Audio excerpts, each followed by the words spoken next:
what's up everybody? I'm Justin Sulham and you're about to get in my head.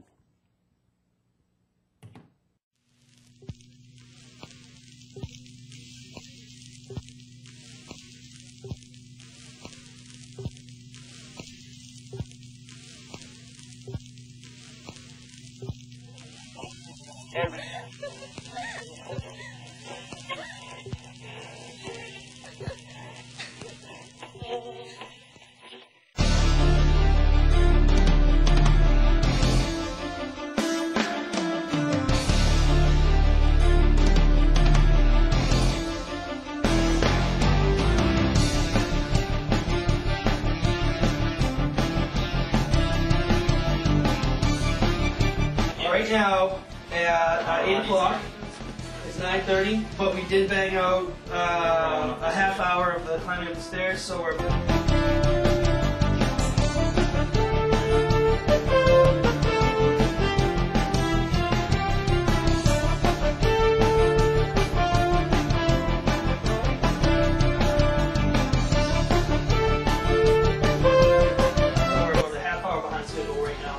Which is fine, 2 scenes left. I'm more than halfway done. This is when we start to get bloody and start to get good. So let's just stay strong and get this thing done.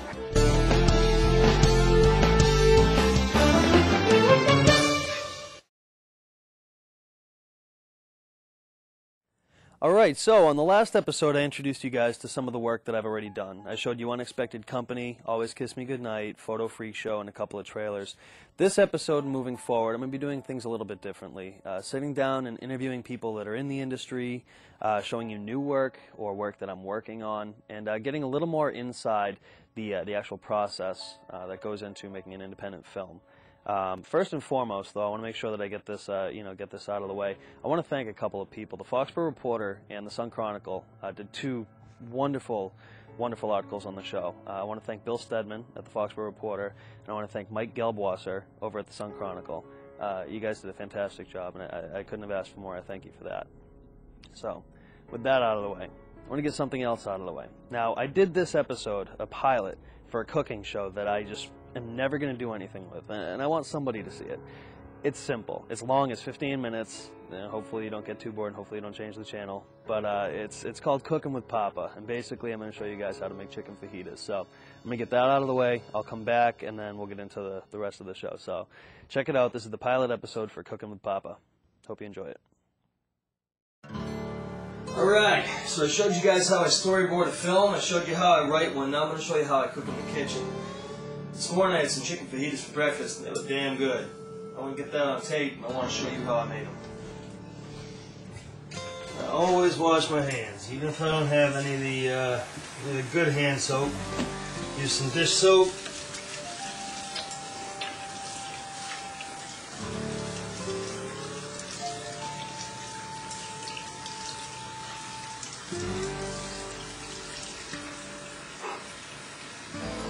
And then I'll wash them again after I make the chicken, and they get dirty. Right, so you get your sour cream, get your tortillas, get your chicken. I already cooked the chicken. Alright. Get some cheese. Grated cheese. Fresh grated, I'm going to show you that in a minute. And got some black olives. And we get this thing open. Black olives. Get the dog.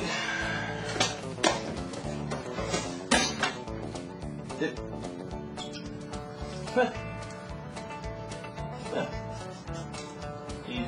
Easy. Get the dog. Get some salsa. Red onion. Mushrooms. And 2 different types of cheese. Alright, so now that we got it all, we're going to do something with it. Get out a breadboard. Get out another breadboard. cutting board, we're going to call it. Get these out of the way. Let's get to it.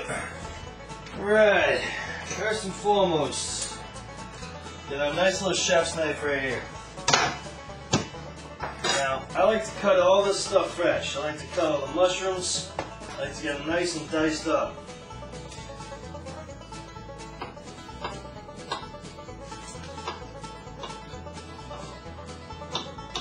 Not giving you any more food. Not giving you any more. Want a treat?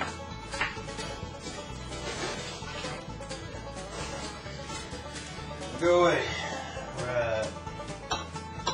So you get the diced up mushrooms. Now I'm only making enough here for one serving. One serving only. If you want more, I'd say use, I don't know, call it half a cup of mushrooms.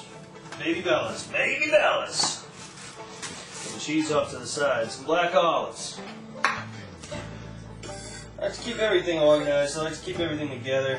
But at the same time, I'm not much for cleaning, or I'm not much for, well, you know, anything other than just getting this food ready so I can eat it. I'm a big guy. I'm 6'5", 285 pounds, and I'm always hungry. Always hungry.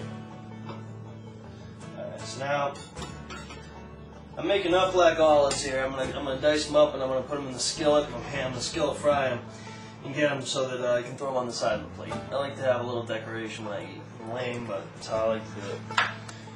Alright, diced onion. Now, I like onion, don't get me wrong, but I don't like a lot of it. So what I'll do is I'll take the whole onion. I just cut one of the sides off here, just like that. Put it back in the bag. Get it cleaned up. Get that cleaned up. Anything I don't need, I put away. Anything I don't need to put away. Take it. I'm gonna lay it down.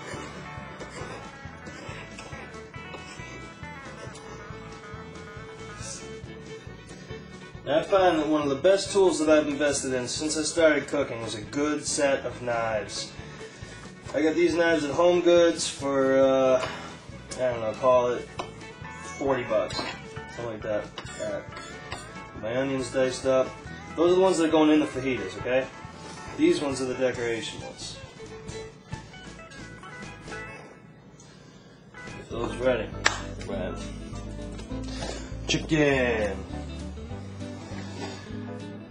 I do my veggies on one. And I do my meat, my poultry on the other.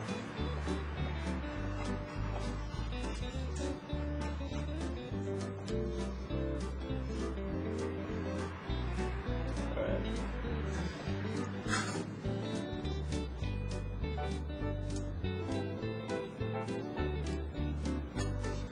There we go. It's enough chicken for one fajita. Alright, so now we got everything diced up. What I want to do is I want to take this skillet, nice and dirty. I'm going to grab this camera, I'm going to show you. Yes, that's how it's done. That's how it's done. You set this shot up here. Alright. Messy skillet, I like to keep the flavor in here. I get flavor, chicken, steak, butter. That's how I wash my skillet. I'll take my skillet and I'll show you in a little bit. I heat some butter after I'm done cooking. Rub that butter around, take some paper towels, wipe it down, ready to go. Alright, so, first and foremost, let's get this bake turned on. Now I'm going to let it heat for a minute. Skillets take a little bit longer to heat than others. Get my food ready. While I let that preheat, I'm going to put the rest of the stuff away. I'm big on organization, so after I'm done with something, I like to take it, wrap it up, put it away. I don't like clutter, I don't like a mess. Bad enough I got some soda sitting on the counter here, but that's just because it's on sale. You gotta get what's on sale. Alright. So I'm going to take the goods, the stuff that I've already used that I'm not going to use again. I'm putting it away. Get it right in the fridge. Done. Alright, what's done is done. Now it's time to get this stuff cooking.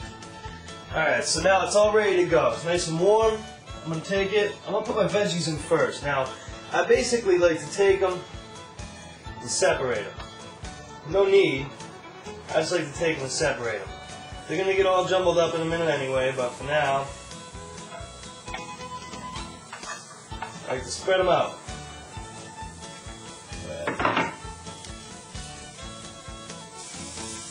Alright, take them, make it out, whatever tool I have available, I don't even care what it is at this point, mix them up.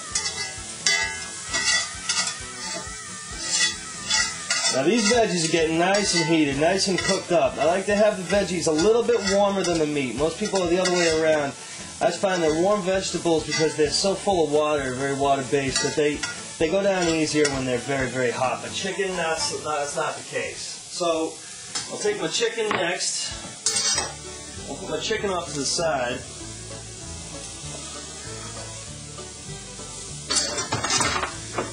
Get this all separate. Again, organization. I like organization. I like things to be separate. Now I'm just going to let that chicken sit and simmer for a minute. Let it get nice and warmed up, nice and heated. Alright, now while that's all getting warmed up, take some pepper. I'm going to hit some pepper there. Some ground pepper. A little bit of basil. I'm going to be honest with you. I don't know what basil is. I don't know what rosemary is. I got all sorts of stuff here. I just know it looks good. Just take a little bit of basil. Get it over that chicken. Alright, I'm just going to go in. I'll mix these up a little bit. Now this is when I mix the veggies with the chicken. I want to get the flavor in there. Black olives is very, very strong in flavor. Some people don't really like them. I didn't like them for a while, but I'm a big fan now. So, get these all mixed up.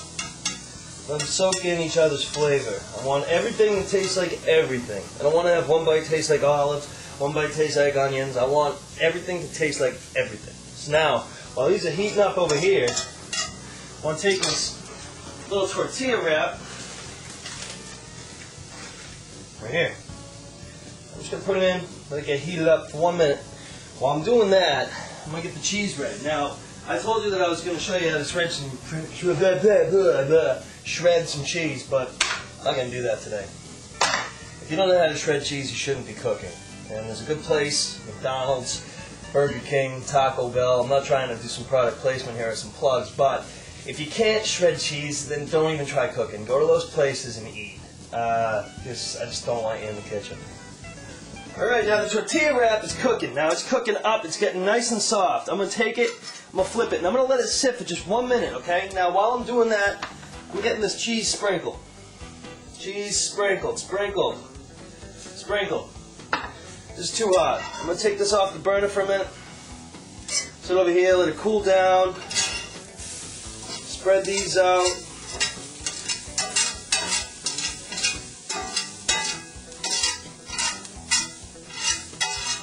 Alright. I'm going to turn the heat way down. Way down. These are done. These are done. Let me get this back on here just for a second.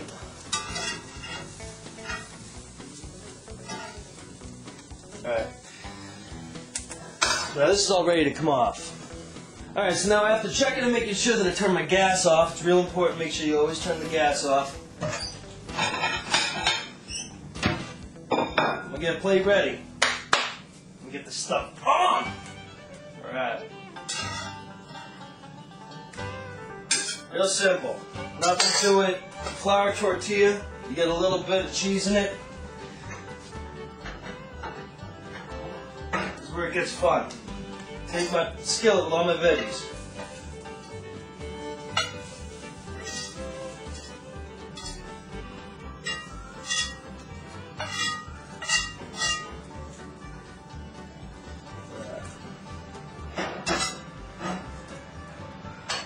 I'm going to sprinkle a little more cheese on here. Love that cheese flavor. Alright. Alright, so now we're done cooking. We're going to get just a little bit of butter. Get it in there. A little bit more. And now, let that simmer Get it all melted. Spread it around. All over.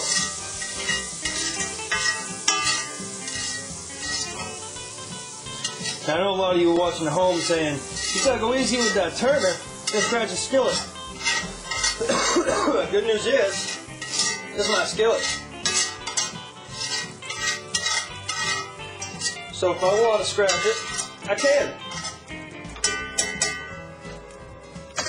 Get your paper towels.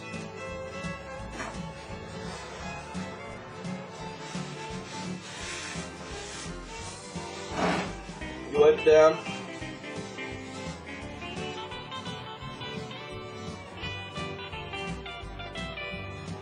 And you take whatever you have left that's in there, whether it be some crusty onion or some leftover pepper or whatever it may be, and you savor the flavor, because that is how you cook with a skillet. Now it's time for a little salsa. Mix that up. I like to take it and just sprinkle. Just sprinkle it. Some people, they put too much salsa, and then that's why they end up with a watery, yicky quesadilla, fajita, taco, nacho, burrito, whatever you want to call it. They end up with a bad one. All right. Take that, fold it over, let that close. I'm gonna make a little side dish here. Take just a little sour cream, small amount, right there.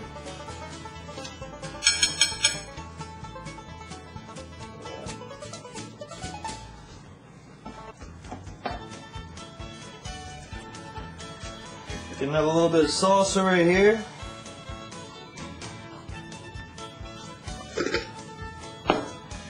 Some cheese. I'm telling you, I love cheese. Now, I may be a guy, and a rather typical guy at that, but at the same time, if something falls on the counter like this, I don't care how clean it is, which it is clean, I'm not eating it. Throw it out. That's dirty. It's good to get in good, proper eating habits. I'll grab just a little pepper.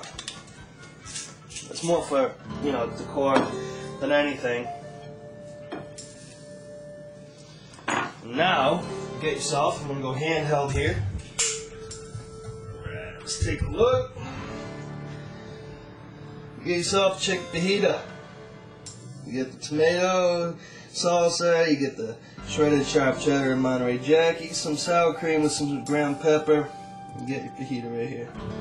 Close that guy up. It's money. It's money. So now, as simple as that all was, I have to ask you to excuse me. I'm going to enjoy my fajita, my sour cream and salsa in peace. But that's fun. We'll do it again. Maybe we'll make stir fry. Oh, let's try to make stir fry. Alright, see ya. Alright, so there it was, cooking with Papa. Now you know how to cook chicken fajitas. I want you to go out and I want you to make some. And I want you to bring me some at the Foxborough Cable Access studio. Hopefully they taste as good as mine. Actually, that's a lie. I'm not really that great of a cook, but I was bored one day, I had a camera, and I wanted chicken fajitas, so I figured I'd tape it. Anyway, moving on. So the next part of the show, and what the show's really about, is what goes into scouting for locations in an independent movie. My first movie, Unexpected Company, basically the family was a middle to upper class husband and wife, and I needed to find the right house. And it couldn't be too traditional, it couldn't be a big colonial, it had to be realistic. What would the viewer think that my wife and I could afford at that, for that movie at our age? What characteristics does my character, really show and demonstrate during the movie?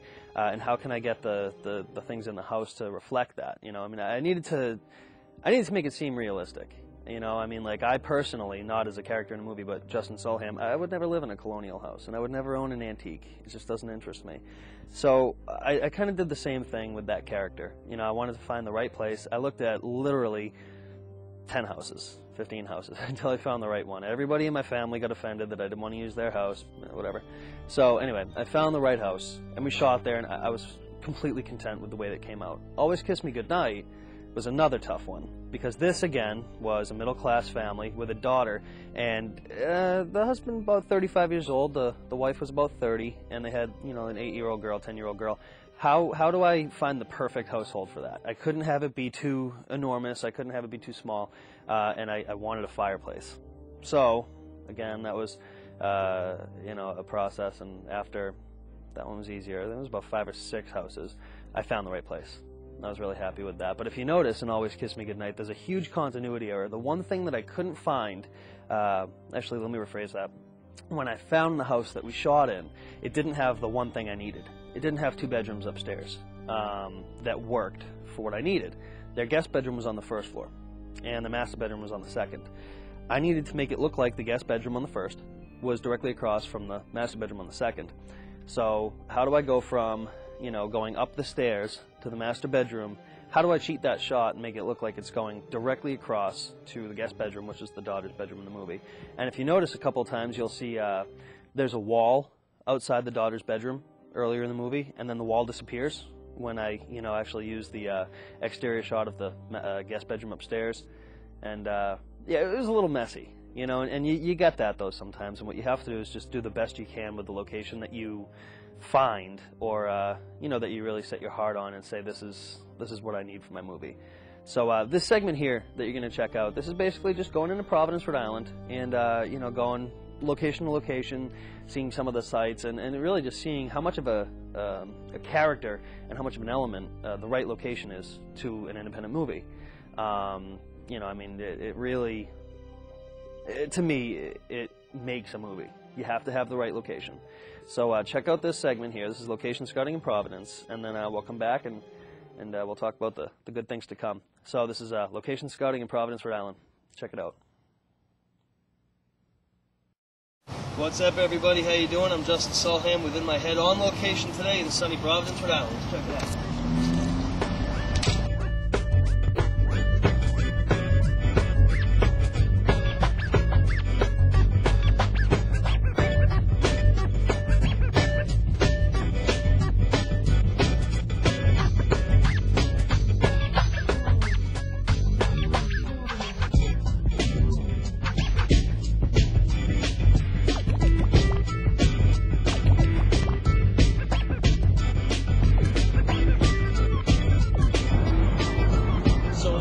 Providence, Rhode Island. It's hard to feel like you're lonely and like you're isolated.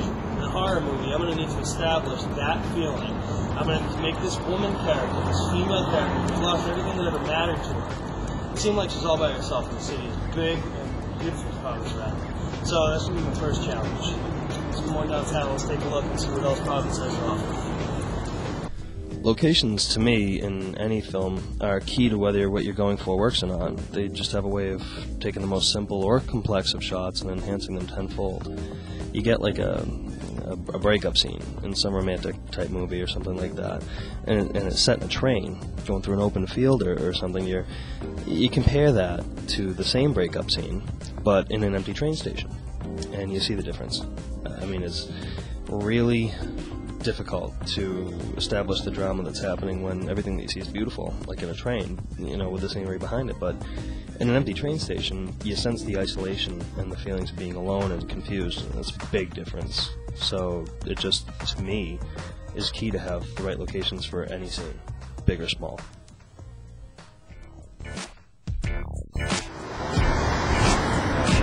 Alright, so still here in Providence, Rhode Island. We got this last shot that we're going to do, but before we can do it, I got this one thing that I have to do.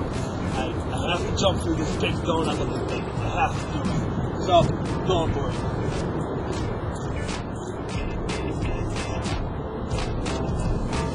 Alright.